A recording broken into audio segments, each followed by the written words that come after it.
গাজার দক্ষিণে রাফাহ এলাকায় সংঘর্ষ চলাকালে ইসরায়েলি সেনাবাহিনীর এক মেজর নিহত হয়েছে।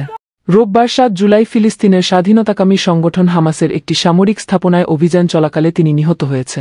এ নিয়ে সীমান্ত এলাকায় সামরিক অভিযানে ইসরায়েলের নিহত সেনার সংখ্যা ৩২৬-এ পৌঁছেছে। খবর টাইমস অব ইসরায়েল। নিহত মেজরের নাম জালা ইব্রাহিম। তিনি কমব্যাট ইঞ্জিনিয়ারিং কোরের ৬০১তম ব্যাটালিয়নের একজন কোম্পানি কমান্ডার ছিলেন। তার বাড়ি ছিল দ্রুত সম্প্রদায়ের শহর সাজারে। এদিকে গাজা শহরের শেজাইয়া, রাফাহ এবং মধ্য গাজায় গত একদিনের সংঘর্ষে একাধিক ফিলিস্তিনি যোদ্ধাকে হত্যার দাবি করেছে আইডিএফ। শেজাইয়াতে অভিযান পরিচালনা করছে ৯৮তম ডিভিশন। দুদিন আগে সেখানে অভিযান শুরু করে তারা। আইডিএফ দাবি করেছে বন্দুকযুদ্ধে অনেক সন্ত্রাসী নিহত হয়েছে। এছাড়া সেখানে একটি স্কুলে অস্ত্রের মজুদ পাওয়া গেছে বলে দাবি করা হয়েছে। অভিযানের সময় ইসরায়েলি বিমান বাহিনীর ড্রোন শেজাইয়ায় বেশ কিছু লক্ষ্য বস্তুতে আঘাত হানে। বাহিনীটি আরও জানায়, রাফাহতে ফিলিস্তিনি গোষ্ঠীগুলোর বিভিন্ন স্থাপনা ও সুড়ঙ্গ বিমান হামলায় ধ্বংস করা হয়েছে। ইসরায়েলি কর্তৃপক্ষের মতে হামাসের ওই দিনের হামলায় ১২০০ ফিলিস্তিনি নিহত হয়।